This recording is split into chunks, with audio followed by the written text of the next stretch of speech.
Good morning, lovely people. How are you all today? I hope you're well. I've just popped to the garden this morning, not to do any work, just to do a whole heap of harvesting. I'm just trying to keep on top of my tomato harvest at the moment. It's a perfect day for it. It's a little bit overcast. It's definitely cooler than it has been, although it's still quite warm, and I've just got here. And I marched at a quick stitch pace, so I'm a little bit warm. But yeah, so today's video is not about the garden. Well, it is kind of about the garden. But I just wanted to spend a few minutes talking about the idea of self-sufficiency, because it comes up loads in all of your lovely comments. But also not just that, the whole sort of subject of living on a tight budget, and do I budget for this, do I budget for that, how do I manage? So yeah, I thought we'll just have a little chat in the shed about it all. The first thing I want to say though is I am not self-sufficient, not by any means. For example, I do not own a field of cotton, which I then harvest to spin into thread, take that thread, weave it into fabric, and then make my own clothes. So no, I'm not self-sufficient by any means. I think a lot of us, when we think about self-sufficiency, we're generally thinking about food. So in that respect, I'm nudging in that direction. But you know, I was thinking about this the other night because I was reading him again, the great John Seymour. If you haven't read his books, have a little look. Really love him. He is the guy who the TV series The Good Life was sort of based on him and his family and their ideas and what they were doing. Although in The Good Life they were in suburbia, and John and his family were in the middle of nowhere in, I think it was Norfolk they had their place. I digress. The point is, even the great John Seymour, the great exponent of self-sufficiency, was not self-sufficient. Throughout their lives, he continued to write, which is how he earned some money, and his wife continued to be, she was a ceramicist, which brought them in a few extra pennies, which meant they could pay for things which they couldn't produce themselves. And that's kind of, that was sort of prompting some of my thoughts as well about, I think the label self-sufficiency gets a bit misused sometimes or misunderstood, and I think maybe self-reliance would be a better phrase to use, because I'm sort of, in my own little way, trying to do what John and his family did, which is survive by my own means. So like I said, sorry, the cats are prowling around. He wrote to earn some money. His wife made pots to earn some money. I've just only really just started, but obviously making my bunting and having a few bits and pieces in the shop to sell. The shop will be that was the cat rubbing the tripod. But the shop, by the end of this week, will be finished, so all the other bits and pieces will be there. Just bring in those few extra pennies to buy the things I can't either make or grow or whatever for myself. Now the thing is, if you are on a really, really tight budget, like I am, I don't have an income, I don't have a pension, I don't have benefits, I have literally nothing coming in from anywhere other than what I can generate for myself with sewing, the videos, what have you. So I am super, super careful with my money, which is fine. I kind of always have been. I've always lived fairly frugally. But it just means that when I am buying something from someone else, I try to do it as economically as possible. So the bits of food that I can't grow for myself, let's see now, so rice, oil, lemons, nuts, that sort of thing, I buy in bulk. So I buy like big sacks of rice when I buy. So it makes it much more economical. And the thing is, if you're living on your own like I am and you're eating on your own most of the time, you think there's no way I'll get through that, you could always get together with a friend to say, let's buy a massive sack of rice together, divvy it out between the two of us. That's one way to do it. So I'm always really economical with the money I do spend. Someone was asking me the other day about clothes. Do I have a clothing budget? I've never had a clothing budget in all my life. I pick things up in charity shops. I used to make a lot of my own clothes, but actually the fact is the cost of fabric these days for me to make my own clothes, it's more expensive than me going to the charity shops. And actually popping into charity shops, I find it quite a pleasure in a way, because it's, you know, it's something other than the garden or being at home or whatever. Just go and have a little mooch.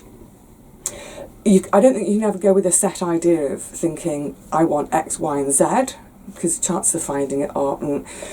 But if you go with an open mind, you know, I find odd bits of clothes, and what's really great is I find bits and pieces that I think, oh, that would make a great present for someone. Or I'll find something and I think, oh, I could tweak that, I could do something with it and then make it into a present for someone. So I love the charity shops. I'm in the charity shops all the time. I'm really lucky that I've got a couple of really good ones in my neighbourhood, and quite often if I'm on my way home from the garden, just have a quick look in. I'll say hello to the ladies who are there, all the volunteers, and they nearly are always ladies. Say hello, have a little look, nothing, fine. Always be prepared to come away empty-handed, which I do the vast majority of the time. But it's just another of those little resources to make your money go a bit further. My other thing for making your money go further, this is really good, apart from drinking tap water, not buying bottled water for heaven's sakes, all that plastic as well. Freecycle. So I don't know, for some of you around the world, you may not know, you may have something similar but with a different name, what have you. But there are loads of groups, you find them online, there's groups on Facebook, there's groups which are particular to my little area, some of which are nationwide, where people are getting rid of stuff that they would otherwise take to the dump, put in landfill, or yeah, it's just stuff people have got that they want to get rid of. And it's a great resource. So for instance, pretty much all the paint for the shed came from Freecycle, and some bits and bobs of wood, that sort of thing. So again, you can't, like with the charity shops, I don't think you can sort of think of up a project in your head and think of a shopping list of I want X, Y and Z. You have to be a bit flexible. So, for instance, if you wanted to paint your shed red, and there was no red paint on Freecycle, but someone had purple, you might think, well, yeah, I'll change it from red to purple. Anyway, so yeah, there's loads of ways of you know, getting the bits and pieces you need in life for either zero money or very little money. Look, for no money, I'm getting a cuddle. Are you alright, little Poppy? But undoubtedly, the biggest difference... I'm really thirsty this morning. The biggest difference in for me with my budget, apart from how I set myself up in the first place in terms of not having a mortgage, getting that paid off, all my debts paid off. So all the time that I was working, I was always overpaying on my debts to get rid of them. So being mortgage free is a huge, huge relief, obviously. But yeah, the big difference, obviously, and it's why, you know, so many of you tune in, is the garden. I am so lucky to have this garden, because it really, really does keep me going all year with very little bought on top of it, apart from those few things I mentioned. So I think the biggest thing I've learned over the last sort of 3 or 4 years with the garden, and if you want to live from the garden and the garden alone, firstly, I'm one mouth to feed, although I do of course sometimes share my food I do have friends that I feed as well. But I think the biggest thing I've learned is about the planning, so that I don't end up with an empty garden over winter. It's still feeding me. And I do have things coming in the early spring. Oh, those broad beans in May were just heavenly. The garden is obviously really, really productive in the summer, but the main body of the food for me will start to come out in September and October when I do the autumn harvests. So yeah, I think the biggest thing that I've learned is the planning, and that's fine because that's kind of suits my nature. I'm quite a planner and a list maker anyway. I do freewheel from time to time, don't worry, I'm not completely rigid and stuck with my plans. But if you've only got a small amount of land to work with, I've got 100 square metres. That's tiny, tiny, tiny. You know, just going back to someone like John Seymour, the amount of space they had to survive on was huge in comparison. They basically had a farm. But, you know, what I hope from my videos, what I hope you kind of get the idea of is that you can live in the middle of a really busy, bustling city with a little teeny tiny plot of land, and you can still pretty much all year round feed yourself, but you have to plan. So literally all the time I'm thinking, well, not all the time, but as each sort of season sort of waxes and wanes, I'm thinking, right, that's going to be coming out in July. What can go in its place? That's going to stay in the ground until May. So if I'm going to put that in and it's going to stay in there till May, that means that bed is pretty much out of action unless I start something in the cold frame in April to replace it. You see what I mean? It's like continually. So a ways back in April, I started thinking about my brassicas to keep me going through the winter. So I think if you've had your garden, if this is your first year of having your garden, that cat's going to... Oh, sorry. Poppy, there is no space on there for you. Hang on a minute, just bear with me. Oh, sweetheart. No, because you're going to give yourself a fright. Go on. I think she wants some nibbles. Right, we're not going to get any sense, are we, unless you have some nibbles. That's something else I buy, is a few nibbles for the cats. She's happy again. Sorry about that. Where was I? Lost my train of thought. I've completely lost my train of thought now. I think I was talking about... yes. I've got cat fur in my throat now.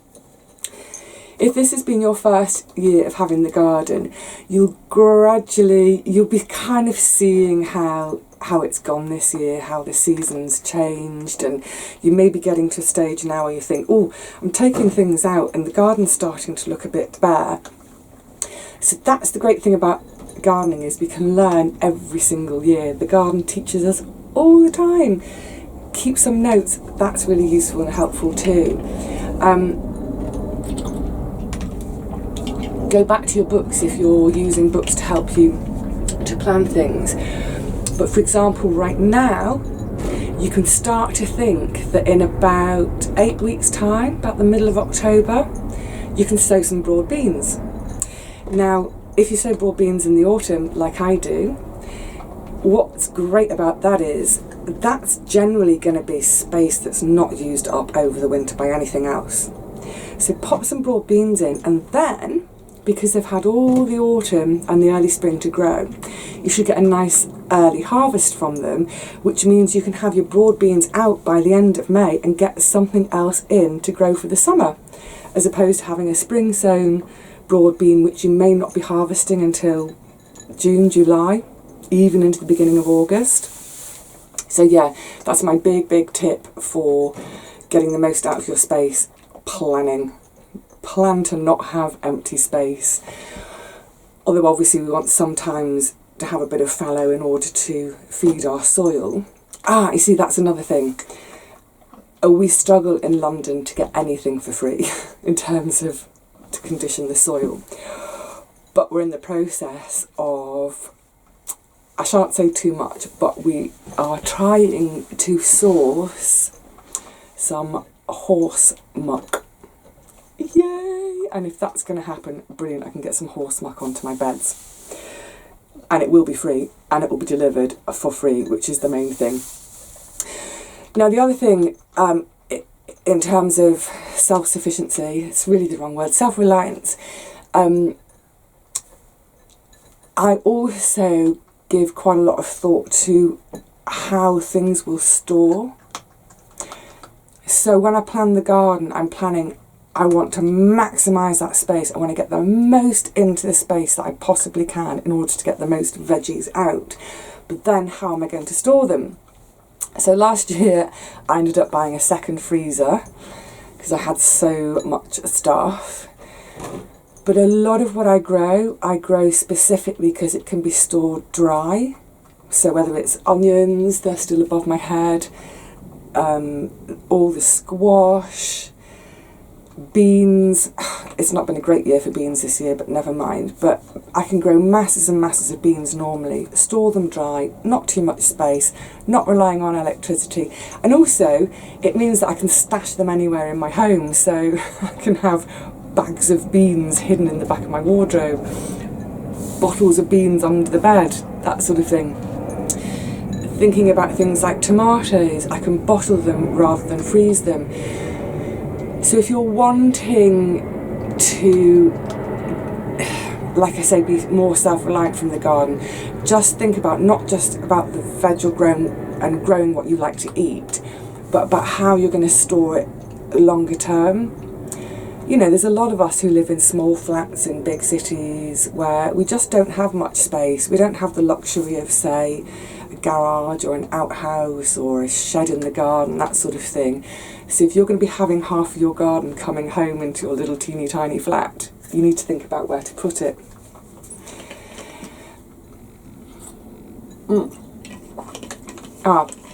Excuse me just for a second. I've just seen someone I really like to speak to. Hold that thought. Well, that was a nice little unexpected interlude for me. So, yeah, just to finish off, the other really, oh, that's little parakeets. Yes, we have parakeets, wild. The other thing that's really important if you are trying to be self-reliant is cooking. I spend so much more time in the kitchen now than I ever did, but it's a huge area where you can save a massive amount of money. Cooking everything from scratch, or preparing everything from scratch. So, yeah, I can't actually remember the last time I ate something that had been processed by someone else, apart from the occasional treat of cheese and, oh, very, very, very occasionally some bread. Oh, and beers. I don't make my own beer, but I've noticed what's really sweet is I've noticed over this last year, when I do friends a favour, I never expect anything in return, of course not. I've always done favours for my friends, but these days what's so sweet is they'll give me a couple of bottles of beer, a couple of bottles of beer afterwards to say thank you. And I'm like, you didn't need to do that, but thank you anyway. Yes, so cooking from scratch is a great way to save money. And why wouldn't you when you're growing all your gorgeous fresh ingredients for yourself? Yum, yum, yum, yum. And also for things which don't store very well. So for instance, the courgettes, they don't store well. If you cook them into something like soup, then you can stash that. So you can be eating that in the middle of winter. Yay! Now, the only thing about cooking everything from scratch is it is a bit time consuming. And there are days when I just don't feel like cooking. I was just like not in the mood. And I'm sure the vast majority of us experience that as well. So, again, it's that thing of planning and preparation. This cat's driving me insane. Yeah, planning and preparation. I always have something ready to eat, either in the fridge or in the freezer. So when I'm preparing anything, I'll always prepare 4 or 5 portions of something. I can keep a couple in the fridge to have over the next 3 or 4 days and a couple in the freezer to have whenever. the reason I'm kind of banging on about this is because it is quite hard work being self-reliant. And there are times when, like I said, I'm just so tired. And the easy thing to do would be to go out, go to the shops and just buy something off the shelf that's ready prepared, ready made or whatever, and eat that. But at what cost? You know, 3 or 4 quid easily. Whereas for 3 or 4 quid, I can manage for food for a couple of weeks. So yeah, make more than you need.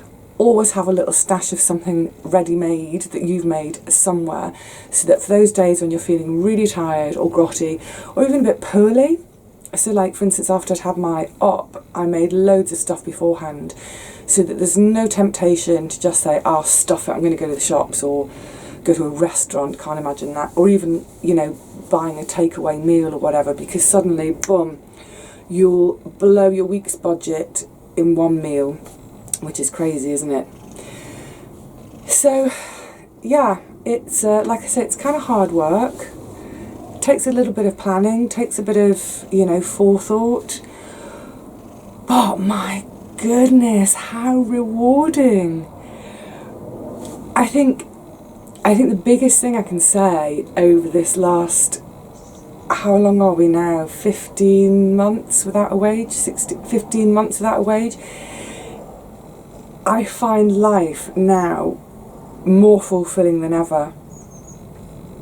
I still occasionally miss my job, but you know, I see my friends from that job, which is wonderful. I feel like my life is as rich now as it's ever been for the things I used to have, but it's even richer now for the things that I'm giving to myself. So those days when I'm in the kitchen for hours on end cooking up vats and vats of soup and I'm thinking, oh, this is hard work, I kind of stop and remind myself that all of this stuff I'm preparing, it's essentially, it's free, it's fresh, it's gorgeous. I'm doing that for myself. Isn't that amazing? I love it. And it's also, you know, it's incredibly fulfilling and satisfying.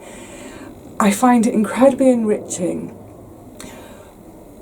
And I think I'm going to suddenly struggle to articulate now. I think that what underlines it all is it's the simplicity of it all. You know, my life is so simple. I get up each morning and I think, what do I need to do in the garden to feed myself? What do I need to do in the kitchen to feed myself and make sure I can feed myself in a few months' time? When can I see my friends? How can I entertain my friends or be entertained by them for nearly zero money, managing it? Yeah, it really is as simple as that. I'm really, really, really grateful for everything I have, because I feel like I've got more now than I've ever had in my life. Oh, I'm about to implode with giddiness. So yeah, that's just a few of my thoughts on being self-reliant. And let's see where I am in another year's time. Let's see if I'm still going. I reckon I might be. I hope so. Anyway, I'm going to say cheerio to you all now, because I need to go and harvest my latest batch of tomatoes. I'm harvesting every couple of days or so now. Get them harvested, get them home, get them bottled, get them stashed, and enjoy them next January, next February, whenever. Simple, isn't it? It's so, so simple. Why do we overcomplicate our lives? Just take some time out in the garden, picking tomatoes and listening to birds. Right, on that note, I really am going to say cheerio. Happy harvesting to all of you. Happy planning for this winter.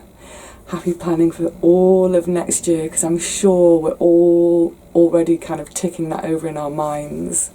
Whatever you're up to, enjoy the moment, simplify it, and just relish every second. Take care, everyone.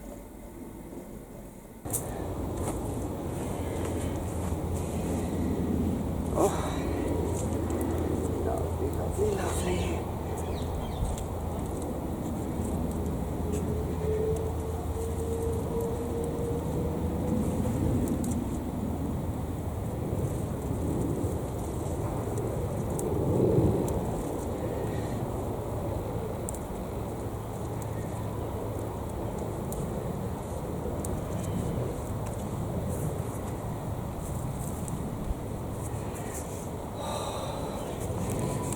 Happy days. Happy, happy days.